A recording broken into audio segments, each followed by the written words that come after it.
বৈশ্বিক ভূরাজনীতির এক গুরুত্বপূর্ণ কেন্দ্রবিন্দু হয়ে উঠেছে রেয়ার আর্থ খনিজ। ইলেকট্রনিক যানবাহন, উন্নত সামরিক সরঞ্জাম, স্যাটেলাইট প্রযুক্তি কিংবা আধুনিক ইলেকট্রনিক্স সব ক্ষেত্রেই অপরিহার্য এই খনিজ পদার্থ। সমস্যা হলো বিশ্বের মোট সরবরাহ চেইনের উপর প্রায় পূর্ণ নিয়ন্ত্রণ চীনের হাতে। আর সেই আধিপত্য ভাঙতে এখন ভারত নজর দিয়েছে তার প্রতিবেশী মিয়ানমারের দিকে। সম্প্রতি জানা গেছে ভারতের খনিজ মন্ত্রণালয়, রাষ্ট্রীয় প্রতিষ্ঠান IREL এবং বেসরকারি কোম্পানি মিড ওয়েস্ট অ্যাডভান্সড ম্যাটেরিয়ালসকে নির্দেশ দিয়েছে মিয়ানমারের উত্তর পূর্বাঞ্চল থেকে রেয়ার আর্থ খনিজের নমুনা সংগ্রহ করতে। তবে বিষয়টি এত সরল নয়। ওই এলাকা নিয়ন্ত্রণ করে মিয়ানমারের সবচেয়ে শক্তিশালী বিদ্রোহী গোষ্ঠী কাচিন ইন্ডিপেন্ডেন্স আর্মি বা KIA। KIA 1961 সালে গঠিত হয় কাচিন জাতিগোষ্ঠীর স্বায়ত্তশাসনের দাবিতে। 2021 সালে সামরিক অভ্যুত্থানের পর যখন দেশ জুড়ে অস্থিরতা ছড়িয়ে পড়ে, তখন থেকে KIA মিয়ানমার সেনাবাহিনীর বিরুদ্ধে অন্যতম প্রধান শক্তি হয়ে ওঠে। এই সশস্ত্র বাহিনীর দখলে থাকা চিপওয়ে পাংওয়া মাইনিং বেল্ট বর্তমানে বিশ্বের অন্যতম বড় হেভি রেয়ার আর্থ খনিজের খনি। এখান থেকেই উঠে আসে ডিপ্রোসিয়াম, টার্বিয়ামের মতো মূল্যবান খনিজ, যেগুলো ছাড়া আধুনিক চৌম্বক তৈরি সম্ভব নয়। আজ পর্যন্ত KIA এই খনিজের বড় অংশ সরবরাহ করছে চীনে, কিন্তু মিয়ানমারের সামরিক জান্তার সঙ্গে সংঘাতে জড়িয়ে পড়ায় তাদের সম্পর্ক কিছুটা টানাপোড়েনে, আর সেই সুযোগই কাজে লাগাতে চাইছে ভারত।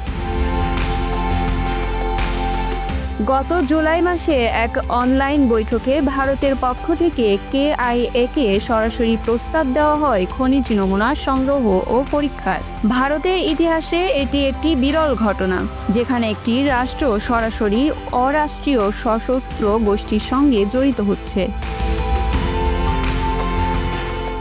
বর্তমানে KIA ভারতের পরীক্ষাগারের জন্য খনিজ নমুনা সংগ্রহ শুরু করেছে।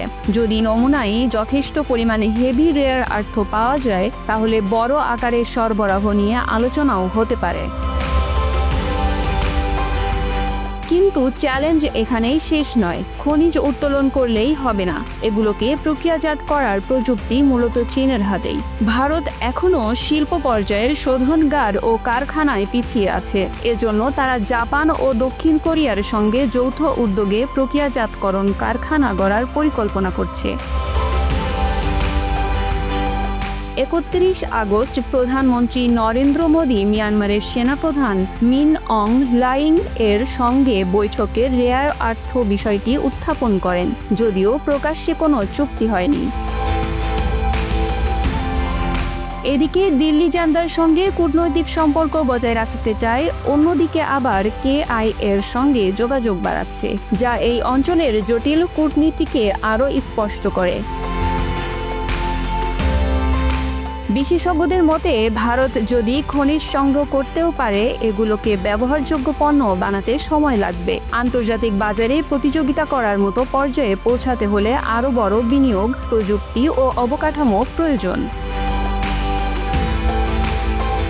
আরেকটি বড় প্রশ্ন হলো লজিস্টিক্স। পাহাড়ি দুর্গম অঞ্চল থেকে বিপুল পরিমাণ খনিজ কিভাবে ভারতে পৌঁছানো যাবে? বর্তমানে এই খনিজ প্রধানত সড়ক পথে চীনে যায়। ভারতকে যদি নিজেদের সরবরাহ চেইন গড়তে হয়, তবে নতুন পরিবহন রুট, নিরাপত্তা এবং অর্থনৈতিক চুক্তি সবই গড়ে তুলতে হবে। চীন এই পরিস্থিতিকে গভীরভাবে পর্যবেক্ষণ করছে। KIA-এর সঙ্গে তাদের দীর্ঘদিনের ব্যবসায়িক সম্পর্ক রয়েছে। বেইজিং মনে করে মিয়ানমারের জান্তা হচ্ছে তাদের আঞ্চলিক স্বার্থ রক্ষার মূল ভরসা। তাই KIA-এর সঙ্গে ভারতের বাড়তি যোগাযোগ চীনের কাছে অবশ্যই অস্বস্তিকর। Bangla এফআইআরস news desk.